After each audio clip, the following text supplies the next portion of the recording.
Shalom Bapak Ibu Saudara yang terkasih di dalam nama Tuhan Yesus Kristus. Pada saat ini kita akan mendengarkan kebenaran firman Tuhan. Sebelum itu kita berdoa. Bapa yang baik, Bapa yang kami kenal, di dalam nama Tuhan Yesus Kristus, kami sungguh mengucap syukur Tuhan buat cinta kasih-Mu di sepanjang kehidupan kami. Pada saat ini ya Tuhan, kami akan mendengarkan kebenaran firman Tuhan. Berkatilah hamba-Mu ya Tuhan yang akan menyampaikan kebenaran firman Tuhan. Biarlah hamba-Mu bisa berkata-kata dan apa yang hamba-Mu sampaikan bisa kami mengerti dan kami aplikasikan dalam kehidupan kami. Hanya ini doa harapan kami Tuhan. Di dalam nama Yesus Kristus kami mengucap syukur. Haleluya. Amin. Saudara-saudara, kita akan membuka Alkitab kita yang terambil di Filipi pasal 1 ayat yang ke-20 sampai yang ke-30.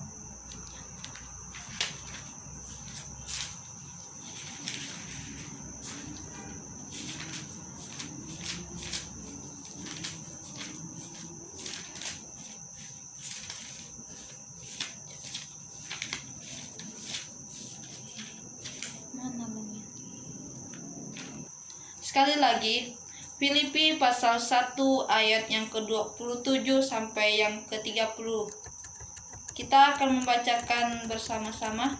Judul perikopnya, nasihat supaya tetap berjuang.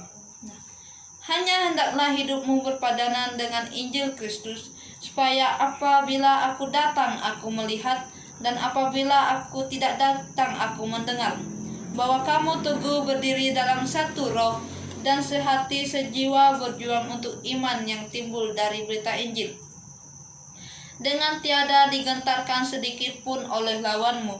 Bagi mereka semuanya itu adalah tanda kebinasaan, tetapi bagi kamu tanda keselamatan, dan itu datangnya dari Allah. Sebab kepada kamu dikaruniakan bukan saja untuk percaya kepada Kristus, melainkan juga untuk menderita untuk Dia, dalam pergumulan yang sama seperti yang dahulu kamu lihat padaku, dan sekarang kamu dengar tentang aku.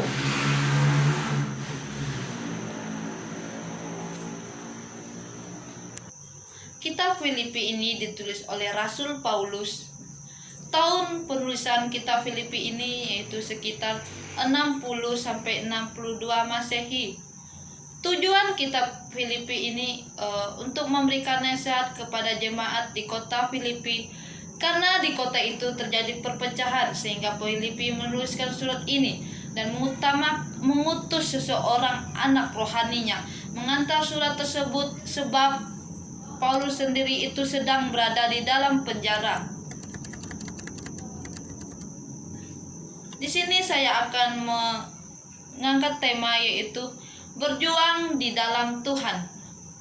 Bagaimana cara hidup berjuang di dalam Tuhan menurut Filipi pasal 1 ayat yang ke-27 sampai 30. Poin pertama, hidup berpadanan dengan Injil Kristus. Di ayat yang ke-27, Rasul Paulus memberikan pesan kepada jemaat Filipi agar mereka tetap berpegang teguh pada Injil Kristus. Bukan lagi seberapa banyak mereka miliki atau seberapa banyak mereka raih, tetapi yang lebih terutama adalah bertumbuh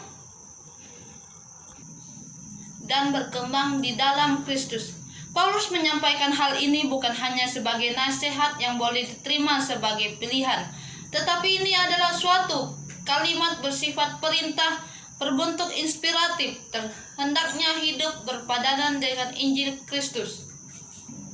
Saya mempunyai ilustrasi. Ada seorang gembala, dia sangat menjadi pedoman bagi jemaatnya karena sifatnya yang baik bagi jemaat dalam pelayanannya. Karena dengan sikap yang sangat membangun hubungan yang intim dengan Tuhan, yang mendorong jemaatnya untuk lebih mengutamakan Tuhan. Aplikasinya dalam kehidupan kita bisa mengambil contoh seorang gembala ini, di mana ia lebih mengutamakan Tuhan dalam kehidupannya. Dan saya akan mengambil poin kedua, yaitu hidup tidak gentar oleh lawan. Kita bisa baca di ayat yang ke-28 sampai yang ke-30. Paulus menegaskan kepada jemaat di Filipi agar mereka tetap berjuang karena Injil, agar mereka tidak gentar, agar mereka tetap semangat dan dapat diselamatkan melalui Injil yang dapat dikenali melalui perjuangan dan keberanian mereka, karena setiap orang dikaruniakan bukan saja percaya kepada Kristus, melainkan juga menderita untuk Dia.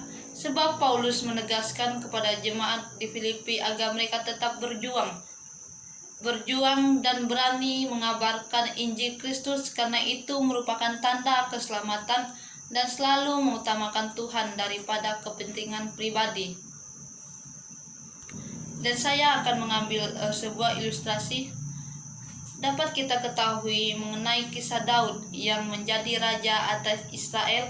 Kita tahu dengan tubuhnya yang kecil, namun ia pemberani dalam perang, di mana nyanyian Daud berkata, Saul mengalahkan beribu-ribu musuh, tetapi Daud berlaksa-laksa. Kita mengambil contoh Daud, di mana dia berani untuk melawan musuh-musuhnya. Aplikasikan dalam kehidupan kita tetap berani dan berjuang di dalam Kristus untuk mengabarkan Injilnya. Keberanian kita tidak diukur dari fisik kita, baik badan kecil maupun badan besar, asalkan kita berani untuk mengabarkan Injil Kristus. Sampai sini kebenaran firman Tuhan yang sudah saya sampaikan, dan saya akan menutupnya dengan doa.